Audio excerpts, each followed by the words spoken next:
I think it's so awful what happened. It's horrendous. I think for me, as someone who, clearly has different beliefs than Charlie Kirk had, I think it's not okay. We've been seeing this on both sides in terms of the political violence that has clearly skyrocketed. And in a time where we're so divided, I think we really have to come together. And even the reaction is just so heartbreaking, right? The complete different ways that we react to who it is based on what their beliefs are. I think the way that we truly come together is to acknowledge that we have different beliefs and figure out how to build together rather than just using this as a time to talk about why and how and blame, right? I think that's the part that's really tough, is that these are the moments where our leadership really needs to help us understand the importance of really holding each other in these moments. And, across the aisle, you could feel the hurt, and all of us feel like this is not okay, but it's different in how we really approach each other and really keep understanding the kind of rhetoric we use that really, I think, inflames sometimes things even more. And I think ultimately in these moments, we have to remember that we are human. All of us are human, even as legislators, right? We are human, and I think what happened to Charlie Kirk, what happened and the impact that it'll have on his family and people who love him for years to come is just awful. Obviously, we see that these work sessions, committee sessions, can be very heated. But how, in your mind, how do we move forward from this so it's not so heated? I get it, you guys have a job to do, right? And you're fighting for what you believe in. But from this incident, I guess, what lessons did you take from it to ensure that these hearings are productive and not, attacking?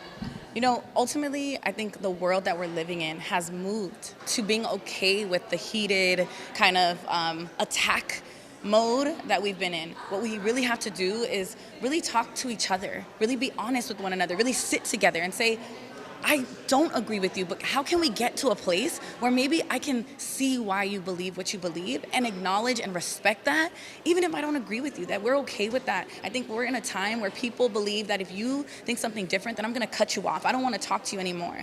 And I think even here on this floor, I have colleagues who, even when I disagree with them on the floor and it feels really heated, I can sit down and say, how are you doing? And I can just have that one-on-one conversation. And that's what we really, I think, need to remember, is that we are all human at the end of the day. We all have real emotions. And even in those emotions, we can still find ways to connect. Of course, Sacramento being the state capital of California, you are part of the majority party here.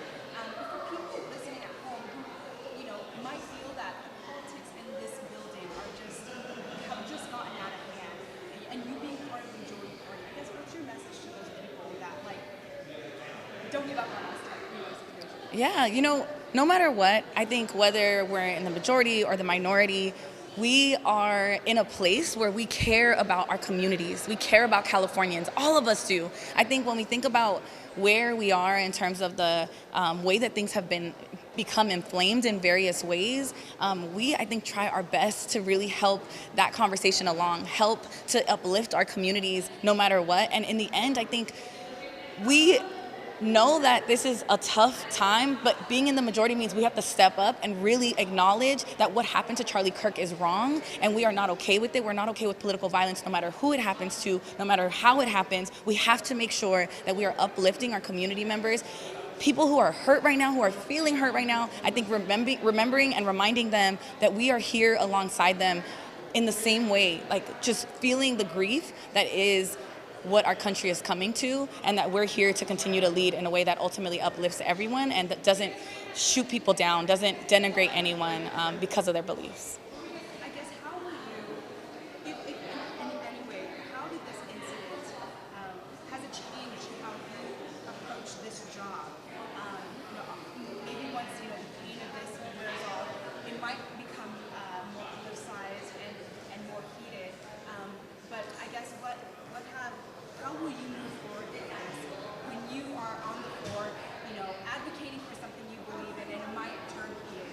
Is there anywhere from this incident where you're just like, let me take a step back? I think outside of this space is where those conversations matter most, right? The Speaker Emerita in Minnesota passed away just a couple of months ago, and we haven't talked about that we see the passing of Charlie Kirk and the assassination of Charlie Kirk as something that we all have to acknowledge is the reality in this moment, and that we cannot ignore it. We cannot say that one is worse than the other, one is somehow more important than the other. All of it is awful. And so as we really do this work, we have to remember that even the people who are around us every day, that this is not something to take lightly. That when people say, well, his beliefs were such and such and I didn't agree with that, that doesn't make it okay. It means that we have to push the people that we love and care about to acknowledge that. And I think as colleagues, I feel like we're on the same page about that. It's sometimes the people who we love, who are in our communities, who just feel like we haven't been heard, and from both sides, that just are looking at this in such a way that we really have to help our folks come together. We have to remind them. I think we have to talk about it even on the floor. It's not about us versus them. It's about all of us ultimately supporting our communities. Last question for you. Thank you for your time. How are you going to support your colleagues on the other side of the aisle and your own colleagues too moving forward from this? Yeah, I think it's having real conversations. It's, checking in. There was a heated feeling, emotions. You could feel it on the floor yesterday. And I think sometimes you want to give people space, but you also have to acknowledge where they are and how they're feeling and not ignore it. I think what's hard is that there's this feeling that, when something happens to someone on one side or the other side, that we believe that it only matters to that side. And ultimately, it matters to all of us. And we have to remember that. And I think that we have to remind our colleagues of that, even on the other side, who maybe didn't acknowledge when something happened to someone in another state that might be blue or whatnot, right? That really this is the time where we come together so that we can acknowledge that this is happening and that we can't ignore it, no matter who it happens to.